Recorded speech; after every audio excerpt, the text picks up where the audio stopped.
आम आदमी पार्टी में शायद कुछ नहीं कर पाए तो कांग्रेस में चले गए। अब कांग्रेस में जाके कुछ कर नहीं पा रहे हैं तो शायद मायावती जी को डिफेम करके उनको ऐसा लग रहा है कि कुछ मिल जाएगा। आजकल ट्रेंड बना फिर रहा है कि दलित नेताओं को गाली दो और फेम मिल जाएगा।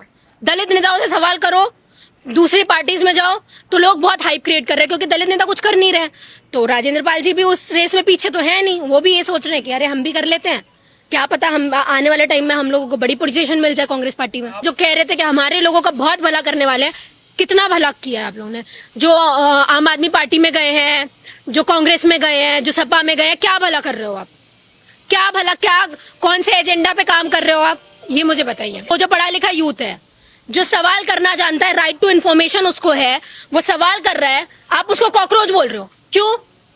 तुम्हें सवाल हजम नहीं हो रहे ना। मोदी जी सवाल करने से कितना डरते हैं आपको पता है ना, नॉर्वे में देख लिया ना आपने। जिस इंसान को रिपोर्टर्स के सवाल देने से डर लग रहा है वो युवाओं के सवाल झेलेगा। मायावती जी की आलोचना हम सब करते हैं, ठीक है। अभी जय भीम, जय भीम स्थिति को देख के, लेकिन मायावती जी का अपना एक स्टेटस है, वो मुख्यमंत्री रह चुकी है, सबसे बड़े प्रदेश की मुख्यमंत्री रह चुकी हैं, कई बार रह चुकी हैं। तो उनसे बिना पूछे वो वहां है नहीं है, बिना अपॉइंटमेंट लिए अगर आप कोई वहां, राहुल गांधी जी भी चले जाएंगे ना तो भी मायावती जी नहीं मिलने वाली है। तो ये अगर आप इसलिए डिफेम करने के लिए पहुंच गए कि मायावती जी की हम आलोचना कर देंगे कि मायावती जी किसी से मिलती नहीं है, तो वो राह चलते इंसान से तो मिलेंगी नहीं, ठीक है। उनका अपना एक ओहदा है, रिस्पेक्ट है। हाँ हाँ बिल्कुल। आप अगर आपको कुछ नहीं मिल रहा है, कोई मुद्दा नहीं मिल रहा है, तो आपने पर्सनल आलोचना करने के लिए वहां पहुंच गए जिसका कोई सेंस बनता नहीं है, ठीक है। आप आलोचना करिए कि वो काम क्यों नहीं कर रही है, क्या नहीं कर रही है, सारी चीजें, लेकिन पर्सनली ये वो किसी से मिलती नहीं है, ये नहीं करती है, इस वजह से अगर आप आलोचना करने पहुंच रहे हैं तो आई डोंट थिंक सो कि कोई बहुत बड़ा पॉलिटिकल एजेंडा लेके आप वहां पहुंच गए हैं, कोई स्टंट कर रहे पॉलिटिकल।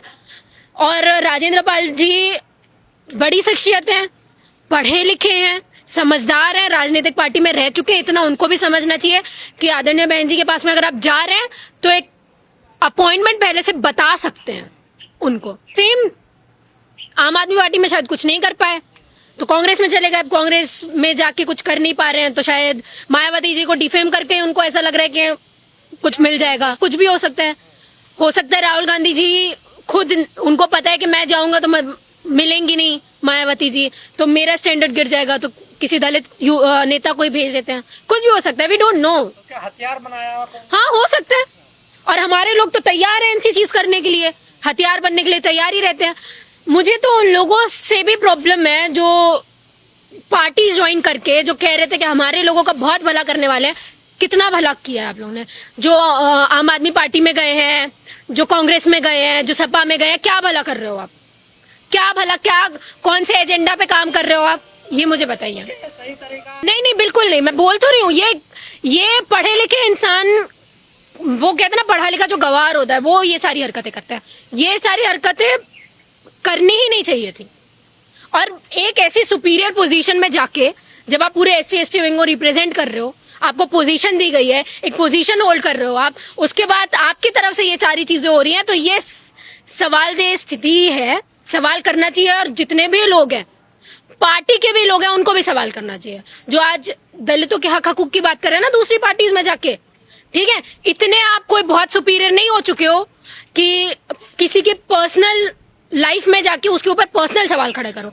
राजनीतिक सवाल आप बिल्कुल खड़े कर सकते हैं, हम भी मानते हैं, हम भी करते हैं। हम भी ये चीज बोलते हैं मायावती जी ने जो चीज अब नहीं करी, क्यों नहीं करी, ग्राउंड पे आना चाहिए, लेकिन उनको पर्सनली डिफेंड करने की आदत हम नहीं करते ना, ये चीजें तो हमने नहीं की। अगले साल चुनाव भी है, निकलो ना यार, ग्राउंड पे निकलो ना, निकलना चाहिए ना ग्राउंड पे। कांग्रेस को किसने मना किया है? आप एक बात बताइए, अभी वो कॉकरोच जनता पार्टी आई, नई बनी हुई है, क्यों लोग जुड़े हैं उससे? क्योंकि उनको पता है कि हमारे पास में जो रूलिंग पार्टी है, जो गवर्नमेंट में बैठी है, हमको वो चीज पता है कि वो हमारे लिए कुछ नहीं कर रही है। और ऑपोजिशन में भी जो लोग हैं उनको उनसे भी कोई उम्मीद नहीं है, तभी तो उन्होंने पार्टी बनाई ना। मैंने सवाल किया जा सकता था राहुल गांधी से। राहुल गांधी जी आके बोल देते हैं लोगों के बीच में कि वोट चोरी हो रही है, ये चीज हो रही है, आप उसका सॉल्यूशन क्यों नहीं बता रहे हो? सॉल्यूशन बताओ ना। सवाल तो हम लोगों को भी पता है, प्रॉब्लम तो हमको भी पता है क्या है। विपक्ष बेकार है। बिल्कुल है, मैं आपको बताऊं मोदी जी के पास में बहुत अच्छी स्थिति क्या है।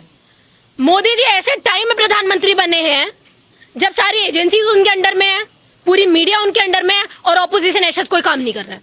ऑपोजिशन इंडिया अलायंस बनाता है लेकिन वो खुद एक साथ में नहीं है। ऑपोजिशन इंडिया अलायंस बनाता है लेकिन बंगाल में अलग अलग लड़ रहा है। काटे गए ना वोट्स, क्या हुआ, कौन करेगा सवाल। लोगों को ये चीज लग रही है बीजेपी से परेशान होकर लोग कांग्रेस को वोट दे देंगे। राहुल गांधी जी की बहुत बड़ी गलतफहमी है, ऐसा नहीं होने वाला। लोग इतने बेवकूफ नहीं है जब लोगों को यही नहीं पता है कि हमारे पास में ऑपोजिशन का एक लौता चेहरा कौन है, क्या करने वाला है। भाई हम तो मान रहे हैं ना मोदी जी तो है ही गलत, हम कब बोल रहे हैं। रणनीति की कमी है। बिल्कुल है। और सिर्फ राहुल गांधी नहीं, जितने भी ऑपोजिशन लीडर्स हैं, चाहे वो अखिलेश यादव क्यों ना हो, चाहे वो आम आदमी के अरविंद केजरीवाल क्यों ना हो, किसी के पास रणनीति नहीं है। आगे प्रॉब्लम्स गिनाए रहे हैं कि बीजेपी ये कर रही है, वो ये कर रही है। भाई तुम भी तो बैठे हो हरियाणा में, तुम भी तो साउथ में एक स्टेट के में हो ना, बैठे हो तुम, वहां क्या कर रहे हो। राजेंद्र पाल क्या करें? आप पूछे आप लोग पूछे नहीं तो पूछिए ना, आप लोग पूछिए, सवाल करिए। नहीं बिल्कुल नहीं। मैं बता रही हूँ, सबसे अपॉइंटमेंट ली जाती है। वो राहुल गांधी जी भी मिल रहे हैं ना, वो पहले अपना शेड्यूल तैयार करते हैं कि आज मैं इनसे मिलूंगा, कल मैं इनसे मिलूंगा। सबके प्रॉपर गौतम जी क्या ऐसे मिल जाते? नहीं बिल्कुल नहीं। वो मैं ठीक नहीं वो सब अपॉइंटमेंट से मिलके जाते हैं।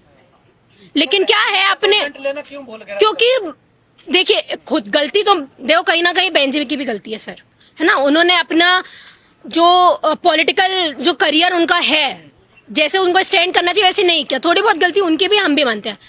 लेकिन आप आजकल ट्रेंड बना फिर रहा है कि दलित नेताओं को गाली दो और फेम मिल जाएगा। दलित नेताओं से सवाल करो, दूसरी पार्टीज में जाओ तो लोग बहुत हाइप क्रिएट कर रहे हैं क्योंकि दलित नेता कुछ कर नहीं रहे। तो राजेंद्र पाल जी भी उस रेस में पीछे तो है नहीं, वो भी ये सोच रहे हैं कि अरे हम भी कर लेते हैं, क्या पता हम आने वाले टाइम में हम लोगों को बड़ी पोजीशन मिल जाए कांग्रेस पार्टी में। जब सीजीआई बोल देता है कि हमारा यूथ सवाल कर रहा है सरकार पे, आरटीआई कर लेता है, मैं भी तो यही कर रही हूँ ना, मैं भी तो सवाल कर रही हूँ ना, तो मैं भी हुई कॉकरोच, मैं भी हुई ना। भाई हमारे यूथ को, जो पढ़ा लिखा यूथ है, जो सवाल करना जानता है, राइट टू इन्फॉर्मेशन उसको है, वो सवाल कर रहा है, आप उसको कॉकरोच बोल रहे हो, क्यों?